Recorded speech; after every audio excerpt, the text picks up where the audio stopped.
Chinese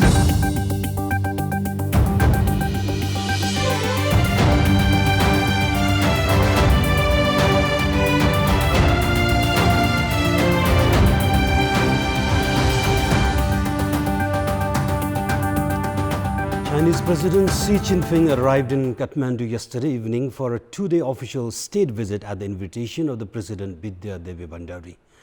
The second day of the visit today is going to be immensely significant as the two sides will ink a number of deals on infrastructure development, including the Kherung-Kathmandu rail network. Good morning, I'm Amar Singh Pradhan. Let's begin with the top stories this hour. Chinese President Xi Jinping places economic assistance worth 56 billion rupees, promises to transform Nepal from landlocked to land-linked country.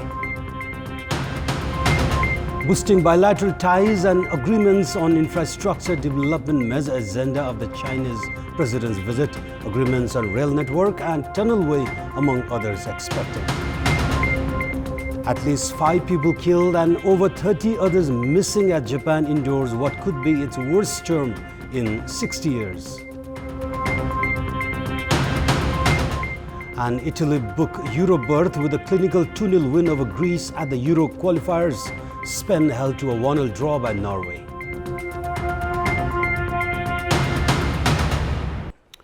Chinese President Xi Jinping announced economic assistance worth 56 billion rupees on his first day in Nepal yesterday.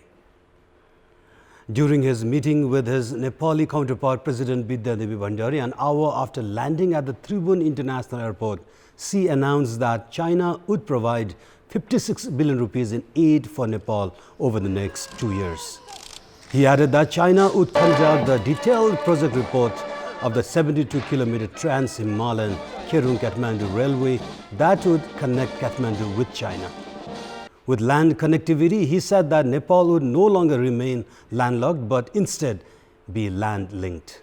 He also said that he would extend all possible cooperation to make the upcoming Visit Nepal 2020 a grand success.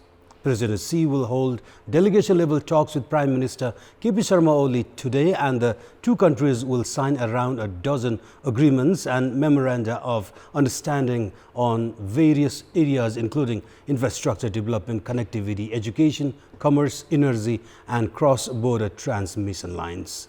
Hailing the friendship of Nepal and China, President Xi said that China would always stand for Nepal's development and praised Nepal for also standing by the One China policy.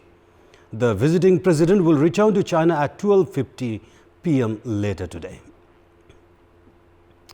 The official visit of Chinese President Xi Jinping in Nepal has apparently focused on economic agendas. Along with the 24 development projects, the project in line with the Belt and Road Initiative are also likely to move ahead with the bilateral agreements forged in this visit. The Nepalese side is seeking China's support to construct the Trans-Himalayan Kherung-Kathmandu railway.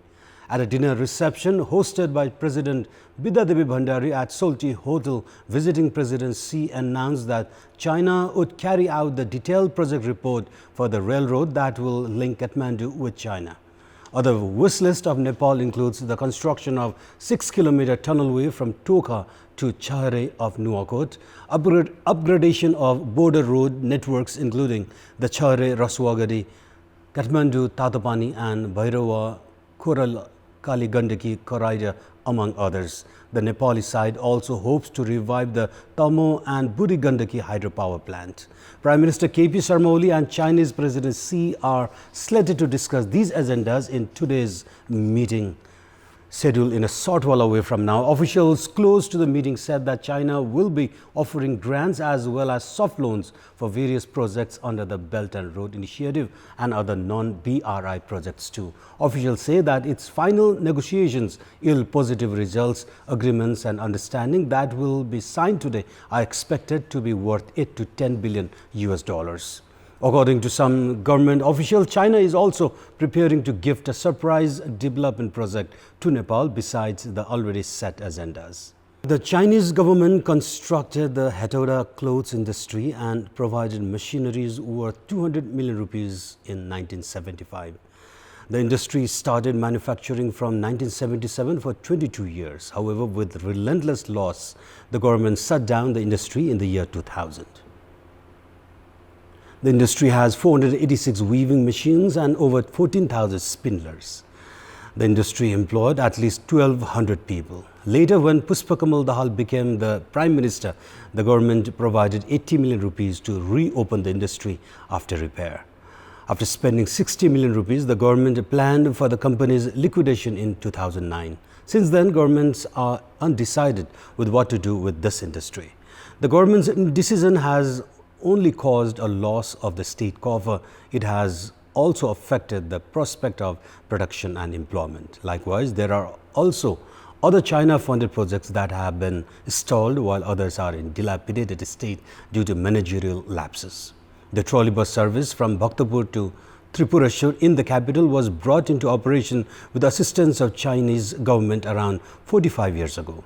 The service ran for 13 years in profit. However, in the ensuing years, the trolley bus company was declared bankrupt, which was mainly brought about by sheer mismanagement.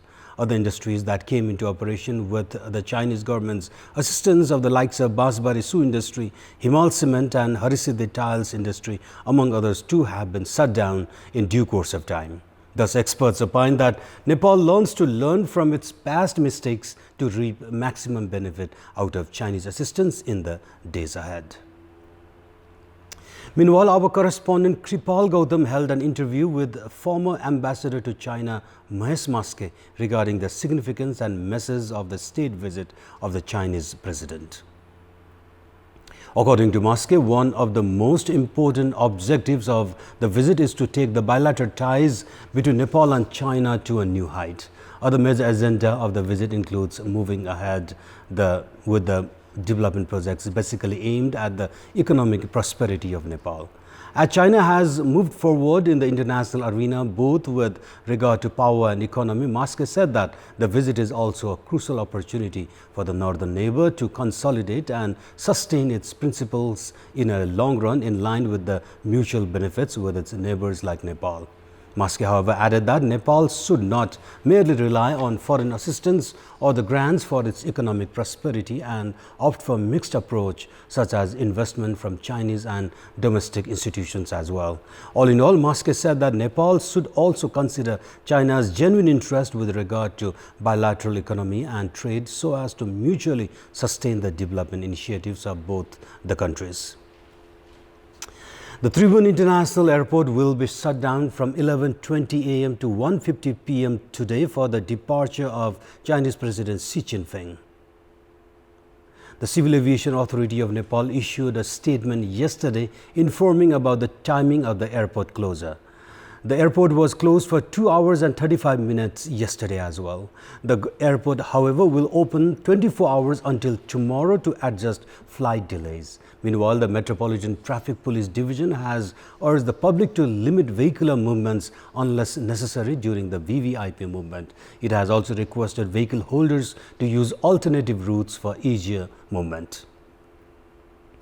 In our public voice segment, we had asked the residents of Sindhupalchok district why haven't the rampant cases of corruption come under control despite having people's representatives at local levels.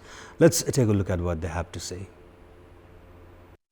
Public voice. अध्यक्ष त्यही पार्टीको बनाउनु पर्ने, उपाध्यक्ष त्यही पार्टीको बनाउनु पर्ने, कोषाध्यक्ष त्यही पार्टीको बनाउनु पर्ने अनि अरु पार्टीका मान्छेहरूलाई बाहिर राख्नु पर्ने। त्यसकारणले उनीहरूले मनमानी ढंगले भ्रष्टाचार गर्न पाउने भए। आफ्नै पार्टीको मात्रै एकलौटी भए त गर्न पाए नि, त्यहाँ भित्र बोल्ने मान्छे कोही पनि भएनन्। बचेर त आयो भन्छन्, अब सबै ठुलोले खाइहाल्छन्। नेताको आफ्नो मान्छेहरु चाहिँ अब भइरा हुन्छ, काम गर्ने मान्छे हैन। अब नेताले नै जोगाउनु खोज्छ, त्यसरी भ्रष्टाचार बढिरहेछ। भ्रष्टाचार बढ्नु कारण चाहिँ माथिल्लो निकायमा नेताहरूले गर्दा नै हो। मेन भ्रष्टाचार बढेको कारण चाहिँ हाम्रो नेताहरूले भ्रष्टाचारलाई जोगायो।